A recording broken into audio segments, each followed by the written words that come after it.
মুহাম্মদ সাল্লাল্লাহু আলাইহি ওয়াসাল্লাম বলছে দাড়ি রাখো, এরা কাটে। বলছে টাকনুর উপরে প্যান্ট পরো, এরা নিচে পরে। এখন নায়কেরা দাড়ি রাখে, এরা দাড়ি রাখে। আল্লাহ তাআলা বলছে হালাল খাও, এরা সবসময় হারামের প্রতি ঝুঁকে থাকে। ইসলাম যত কিছু আদেশ করছে, মুসলমানদের বর্তমানে কাজ হয়ে গেছে সবকিছু বিরুদ্ধে চালু করা। ওয়াল্লাহি যদি শুকর খাওয়া হালাল হতো, কেউ শুকর খেত না, গরু খেত সবাই।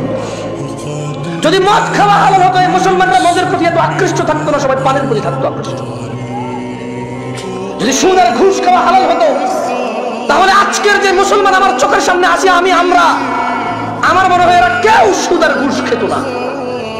ওয়াল্লাহি যদি নামাজ পড়লে পাপ হতো, তো ফজরে তুমি মসজিদে জায়গা দিতে পারতা না। গান শুনলে পাপ হয়, কনসার্টে জায়গা হয় না।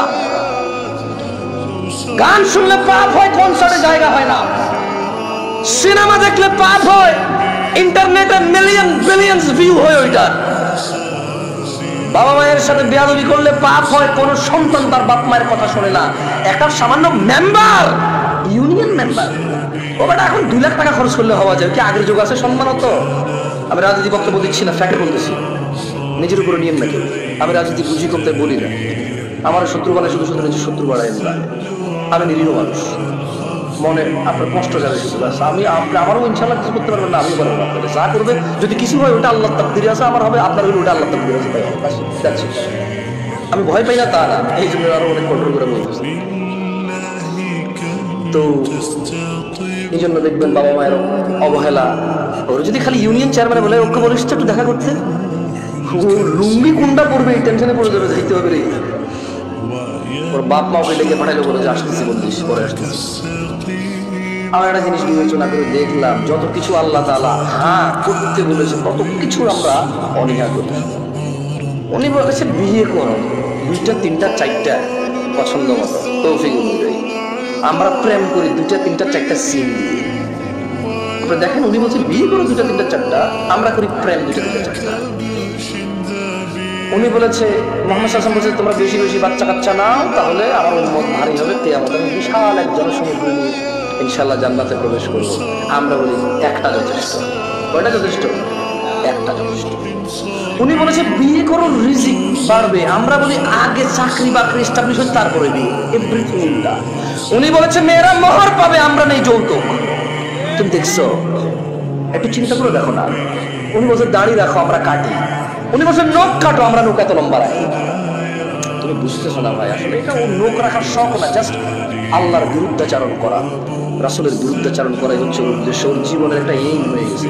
এই যে এখানে দাড়ি কাটা মানুষগুলো বসে আছে, ওর যদি বলা হয় এই দাড়ি যদি তুই না কাটিস ভাই তোর কি লস, একটা লস দেখাতে পারবে না। কয়টা লস দেখাতে পারবে না? একটা সিঙ্গেল লস দেখাতে পারবে না।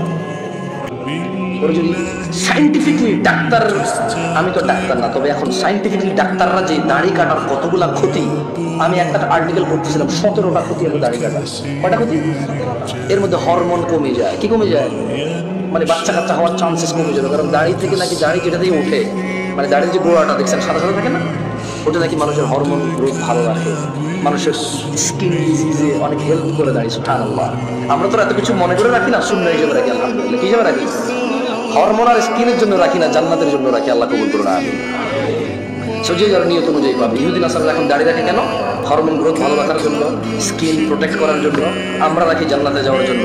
তার মানে চিন্তা করলাম যে মসজিদে মানুষটা কনসার্টে কেন মানুষ? কারণ মসজিদে আসতে বলা হয়েছে এই জন্য আসে না, কনসার্টে যেতে নিশ্চিত করছে এই জন্য যায়, নাথিং এলস।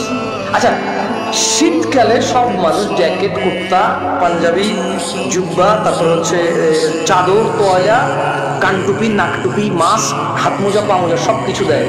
কারোর কাছে অত্যাচার মনে হয় না এটা। যখনই পর্দা করার জন্য শুধু বোরখা পড়তে বলা হয়, সবার কাছে অত্যাচার মনে হয়। শীতকালে মহিলারা সৌন্দর্য দেখাবে না কেন? ওয়াই? তখন কি ওদের স্বামীর সাথে থাকা লাগে না? তখন কি ওদের বয়ফ্রেন্ডরা ছুটি নিয়ে নেয়? তখন কি ওদের বিবাহের জন্য আসা বন্ধ হয়ে যাবে?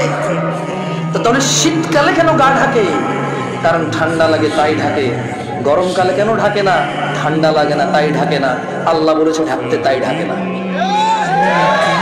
মুসলিম সমাজের বাবা মায়ের, ছেলে সন্তানের, আমার আপনার সবার একটা এইম হয়ে গেছে, যেটা আল্লাহর নবী বলছে ওটার উল্টাটা করো। ওটা কি করো? উল্টাটা করো। আল্লাহ আমাদেরকে বুঝার তৌফিক দান করুন।